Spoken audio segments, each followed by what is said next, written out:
On se dit souvent que pour bien apprendre, il n'y a que le contenu qui compte. Mais et si la couleur d'un titre, ou juste la place d'une image, pouvait jouer sur la réussite d'un élève? C'est assez fou, non? Eh bien, il s'avère que le design de nos supports de cours est beaucoup plus important qu'on ne le pense. En fait, il suffit d'ouvrir les yeux. L'apprentissage multimédia aujourd'hui est absolument partout. Que ce soit dans une formation pro, un cours à la fac, ou même quand on essaie de déchiffrer une notice de montage. Notre cerveau est en permanence en train de jongler avec un mélange de mots, d'images et de sons. C'est une question qui a l'air toute simple, mais en réalité, elle est au cœur de tout. Et si des choix de design, parfois faits sans même y penser, avaient un vrai impact sur notre capacité à apprendre? Et même, pire, sur les inégalités scolaires? C'est exactement ce qu'on va explorer ensemble. Heureusement, face à ce défi, on n'est pas sans ressources. Il existe une approche scientifique pour nous guider. Alors, bienvenue dans le labo du psychologue Richard Mayer. On va décortiquer sa fameuse théorie cognitive, un peu comme une recette de cuisine, mais une recette basée sur la science, pour créer des supports qui marchent en harmonie avec notre cerveau. L'idée de base est à la fois simple et super puissante. Notre cerveau, ce n'est pas juste un disque dur. Il traite les infos visuelles et les infos auditives par deux canaux bien séparés. Le secret d'un bon apprentissage, c'est de faire travailler ces deux canaux ensemble, intelligemment, sans en surcharger un au détriment de l'autre. En gros, cette théorie nous dit « Arrêtons de bombarder le cerveau d'infos inutiles. Chaque petit élément, chaque mot, chaque image doit être là pour une bonne raison. » Le but, c'est de réduire l'effort mental superflu pour que la personne qui apprend puisse se concentrer sur l'essentiel, c'est-à-dire comprendre et mémoriser. Bon, alors c'est quoi les ingrédients de cette fameuse recette? Mayer a défini 10 principes fondamentaux.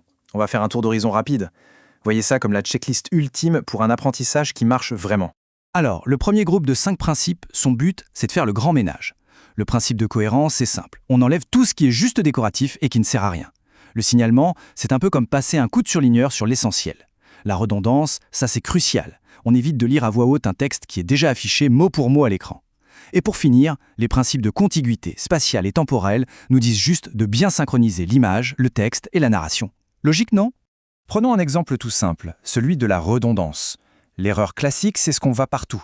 Un long texte à l'écran et une voix qui lit exactement la même chose. Là, le cerveau se fatigue pour rien.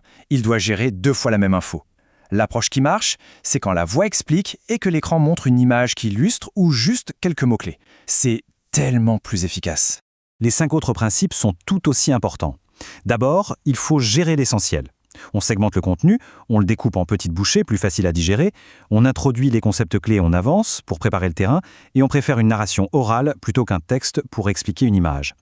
Ensuite, les 2 derniers principes, eux, cherchent à rendre l'apprentissage plus actif, en intégrant vraiment les mots et les images, et en utilisant un ton plus personnel, plus conversationnel.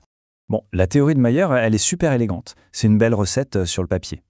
Mais que se passe-t-il quand on la confronte à la réalité, au chaos d'une salle de classe? Est-ce que les meilleures intentions du monde peuvent avoir des effets un peu inattendus? C'est là que la recherche de Céline Camusson devient passionnante. En 2023, elle a mené une grande enquête auprès de 511 enseignants pour comprendre comment, concrètement, ils créent et utilisent leur support de cours. On ne parle pas d'un petit échantillon, donc les résultats sont vraiment parlants. Et le premier truc qui saute aux yeux, c'est que les 2 tiers des profs ne se contentent pas de prendre des ressources toutes faites. Non, ils les transforment, ils les adaptent, ils les bidouillent pour que ça colle à leur vision et surtout aux besoins de leurs élèves. Et l'intention derrière tout ça, elle est on ne peut plus louable.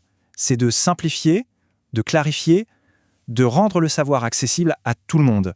En gros, ils cherchent à réduire ce que les chercheurs appelaient la complexité sémiotique et discursive, un terme un peu barbare pour dire la complexité des signes, des images et du langage qu'on utilise. Sauf que c'est là, précisément là que ça coince, parce que cette simplification, même si elle part d'un bon sentiment, peut devenir une véritable arme à double tranchant. Et ça, c'est un point absolument central. D'un côté, bien sûr, simplifier permet à tout le monde d'accéder plus facilement au savoir. C'est l'avantage évident. Mais de l'autre, cette même simplification risque de faire baisser le niveau d'exigence intellectuelle.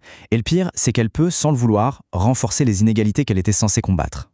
Voilà le mécanisme que la recherche a mis en lumière. En voulant à tout prix aider les élèves qui ont le plus de difficultés, on risque de leur proposer des tâches intellectuellement moins riches, moins complexes. Par exemple, leur demander de juste trouver une info au lieu de construire un raisonnement. Et en faisant ça, on crée, sans s'en rendre compte, des parcours d'apprentissage à plusieurs vitesses dans la même classe. Alors, on fait quoi? On jette la recette de Mayer à la poubelle? Surtout pas. En fait, il faut la compléter. Tout l'enjeu, c'est de trouver le juste équilibre entre ces principes cognitifs, d'un côté, et une vraie conscience des enjeux sociaux, de l'autre. Pour moi, cette idée résume tout parfaitement. Un bon design pédagogique, ce n'est pas juste appliquer une formule scientifique un peu froide. C'est avant tout comprendre à qui on s'adresse. C'est adapter ces grands principes à un contexte humain, social, qui est toujours complexe, et surtout en gardant un haut niveau d'exigence pour absolument tout le monde. On termine donc sur cette question qui est finalement le grand défi pour quiconque crée un support pédagogique. Comment faire pour rendre le savoir accessible sans jamais l'appauvrir? Comment simplifier la forme sans pour autant sacrifier la rigueur du fond? C'est une réflexion essentielle. Merci de l'avoir menée avec nous.